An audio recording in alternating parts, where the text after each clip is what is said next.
15 kilomitir u jirta deegaanka Tukaraq. waata bal ka waran xaaladda Tukaraq iyo xiisadan ka soo cusboonaatay ee u dhaxaysa Puntland iyo Somaliland. Puntland iyo Somaliland meesha way isku dagaaleen saaka ma garab. waa tahay Somaliland waxa weeye Puntland oo waaga isku haleeleen xabadu maadir ay istaagtay ma garab. waa tahay ciidanka Puntland ee meesha joogay oo xoogaa ahaadu ciidankaas gawaari waa laga gubay meeshana waa laga qabsaday ma garab. waa tahay ciidanka laga qabsaday meesha isla markaana gawaarida laga gubay waa kuwe ciidanka gawaarida laga gubay waa ciidankii Jimcaale weeye oo meesha joogay iyo kuwa xoogaa ka yimid dhankan madaxtooyada Puntland ka yimid lagu yiri oo meesha marayay dhabada. waa tahay laadana Somaliland ma meesha haysto ma garab. xilli may ahayd ama saacad may ahayd markuu dagaalku bilowday. aduu lixdii waxa lagu nooriyo Flanders. waa tahay ciidanka Somaliland ee markaasi deegaanka qabsaday halkee ka yimaadeen oo ay hore ugu sugnaayeen. Sadigada aaga ugu gambara iyo way ka soo ruqansadeen waxa talisay ku leeyihiin anaga waxa weeye deegaankaas joognay haddana aaga iyaga haysta marka waxa weeye hadda wax bad go'soo laakiin aaga hadda ku sugan yihiin wax kale oo hadda la sheego Puntland gurmada ka yimaado waxa weeye wax difaaco deegaanka doonayeen difaacana oo rasmi ah hadda ilaa la hayo ma garab. waa tahay dagaalku imisu socday ay Somaliland ku qabsatay Tukaraq. adigu deynta hadda qiyaasaan oo reference waqtiga aad soo wacay iyo waqtiga aan ku sheegay inta u dhaxaysa iyadoo ay shaqada ciidanka Somaliland si toos ah in yarka loo fuliyo waxa weeye information sameeyeen transparency si toos ah militariga ma isticmaalo macnaha ciidanka loo joogay wax yar baa ku filan wax inta la dagaalamo wax yar marka adigu hadda rasmiga oo xaqiiqada waxa weeye ciidankaas weyn aaga sababay isaga haysta wala kastankii wala Tukaraq wala beedida wala dhagaxa aaga soo macal gudbooyada isaga haysta ka tirada gurmadana anagu ilaa hadda maayno. hadduu dagaal dhaco khasaare ayaa la filan karaa ma ka war haysaa khasaare dhimasho iyo dhaawac leh oo dadka rayidka ee deegaanka soo gaaray ama ciidamada isdiriray. waxa hadda khasaare rasmi loo sheegi karo waad garan kartaa dagaal markuu dhaco naga warrama khasaare macnaha maxaa dhacay ma oran karo waxa weeye marka la kala fogmado baa information la bixin karaa xaaladda sida weeye deegaanka ku soo gabagabeen oo qsaan ma jiraan haatan wax xiisada colaadeeda oo meesha ka socota ama gurmadyo labada dhinac soo gaaraya.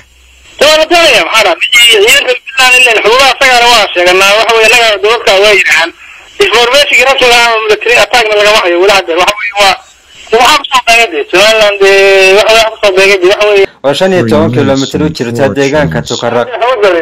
waa tahay bal ka waran xaaladda Tukaraq iyo xiisadan ka soo cusboonaatay ee u dhaxaysa Puntland iyo Somaliland. Puntland iyo Somaliland meesha way isku dagaaleen saaka ma garab. waa tahay Somaliland waxa weeye Puntland oo waaga isku haleeleen xabadu maadir ay istaagtay ma garab. waa tahay ciidanka Puntland ee meesha joogay oo xoogaa ahaadu ciidankaas gawaari waa laga gubay meeshana waa laga qabsaday ma garab.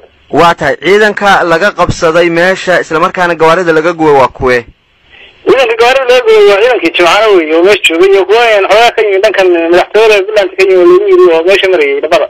waa tahay laadana Somaliland ma meesha haysto ma garab. xilli may ahayd ama saacad may ahayd markuu dagaalku bilowday. aduu lixdii waxa lagu nooriyo Flanders. waa tahay ciidanka Somaliland ee markaasi deegaanka qabsaday halkee ka yimaadeen oo ay hore ugu sugnaayeen.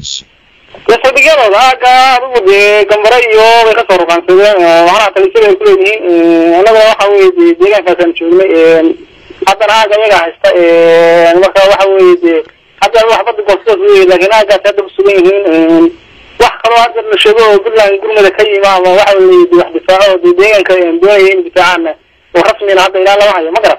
waa tahay dagaalku imisu socday ay Somaliland ku qabsatay Tukaraq.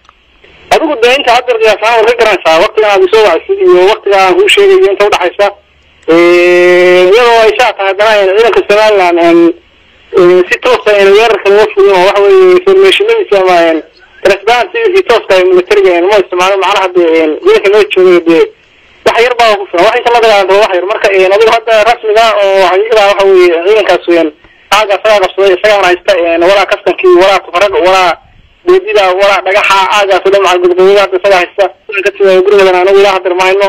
hadduu dagaal dhaco khasaare ayaa la filan karaa ma ka war haysaa khasaare dhimasho iyo dhaawac leh oo dadka rayidka ee deegaanka soo gaaray ama ciidamada isdiriray.